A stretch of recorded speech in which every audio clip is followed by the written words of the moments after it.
clearly, as far as what we are playing on our screens right now, Mr. Azad, has been absolutely shocking. Nobody in their wildest imagination could have imagined that something of this magnitude could happen in the national capital, in the heart of the national capital, at one of the most prominent locations near the Red Fort, at an hour which is known traditionally to be the most busiest, around 5 to 7 in the evening.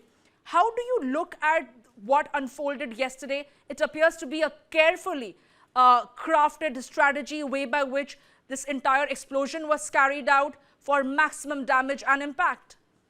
Absolutely. I mean, Delhi was free for last almost 2 decades, 17 years, and something had to happen because, in the fight against terrorism, you have to be always prepared.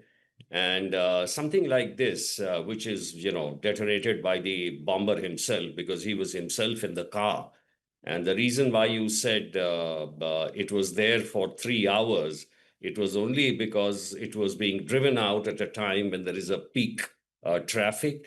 The sensitive was extremely, the location was extremely sensitive because of the 2 temples nearby, is across the Red Fort. And remember, it was also just opposite gate number 1 of the metro station. Now, yesterday itself, these were the factors which are very, very troubling, because the kind of a blast, such a powerful incendiary blast which has taken place, is a sign of worry. Definitely, there's no doubt about it. But I'm also happy that the car owner has been found. The forensic has done already his job. And we have to see whether this module is linked with the one, sensational recovery which has been done both in Gujarat and Delhi and Kashmir. But I must say one thing, that this incident, a dastardly incident, my heart goes out to the victims, that this incident has put us back on the burner again, and we are back to square one, and we have to start afresh. Absolutely. Unfortunate at that, Mr. Azad, but are we ruling out all other theories that were being floated earlier, that it could be a CNG blast, it could be an accident? Because the magnitude, like the visuals that we are putting out on our screens to show the fragments and the remnants of the car were flung to wide expanse, several meters away. The people were flung, the dead bodies.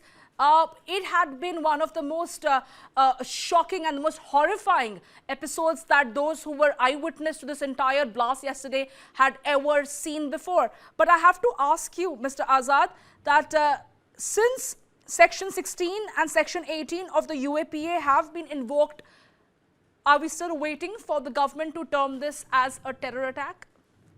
No, UAPA, the case has been registered, so obviously it's a terror attack. And I think the Home Minister did a very sensible thing. He just said that I'm not ruling out any possibility. So let us wait for the forensic report. Now that the forensic report has come and you have registered a UAPA Act, it means that it's an act against the nation, against the sovereignty of the nation. So it has to be an act of terrorism. And with the kind of leads that the Delhi police and the intelligence agencies have, I'm sure that this will be explored with very, very lot of seriousness, and definitely will reach somewhere.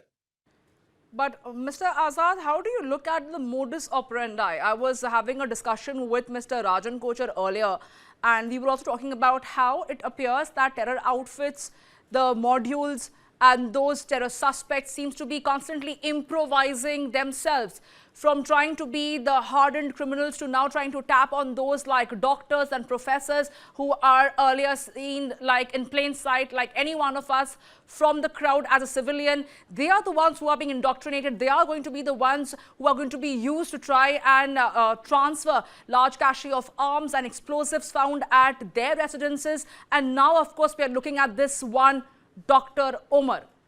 How do you look at this shift, Mr. Azad?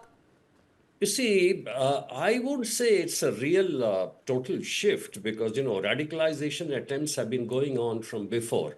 If you recall, the ISIS did a lot of propaganda and a lot of recruitment on the internet. And there were many educated people who bought over this theory, and they went across. In fact, many of the interrogations reveal some people were there from Kerala. Some of them went across. got scared, ran away, some of them got killed, and some of them came back. So, and out of those were also educated people. Remember that 9/11, the attack on the WTC, these were pilots, these were aeronautical engineers trained in Germany. So the process of radicalization has been going on. Yes, the question is how much in their dragnet they can drag educated. Yes, today the educated people we are seeing now, which is so unfortunate because these doctors have done a great disservice not only to the nation but to their own community because they have hidden behind the wheel of the doctor and collecting this kind of a hardware, dangerous hardware. So yes, this is another thing which tells us that the de-radicalization program should be on a very, very high pitch. I'm sure that the intelligence agencies are doing this, but of course, it needs a fresh look with the kind of new recruits they have. In that respect, yes, it's a success on the part of terrorist agencies.